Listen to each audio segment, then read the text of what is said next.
हातात सत्ता असल्यामुळे दमदाटीची भाषा. शरद पवारांनी अजित पवारांवर जोरदार निशाणा साधलेला आहे. मतदार मतदानाला गेल्यावर तुमच्या टीकेला उत्तर देईल असं पवारांनी म्हटलंय. भोरमधल्या सभेतून शरद पवारांनी अजित पवार यांच्यावर निशाणा साधलाय. जिल्ह्याच्या नेत्यांनी जाहीरपणाने एकदा सांगितलं, कारखाना कसा चालवतो हे मी बघतो.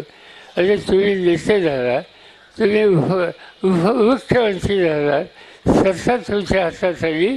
सत्ता आल्याच्यानंतर पाय जमिनी ठेवायचे असतात, डोकं शांत ठेवायचं असतं, गोरगरिबाला मदत करायची असते. त्या सत्तेतून जो संकटात आहे त्याला बाहेर काढण्याच्यासाठी सत्ता ही वापरायची असते.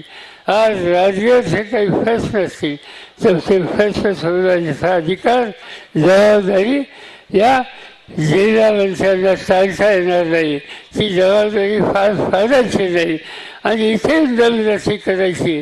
ठीक आहे, तुम्ही तुमच्या हातामध्ये सत्ता, त्या सत्तेवर तुम्ही या प्रकारची भाषा तुम्ही बोलाल, तर उद्या मतदानाला आमचा माणूस तिथं जाईल त्यावेळेला तुमच्या या दमदाटीची अजिबात भेट घालणार नाही.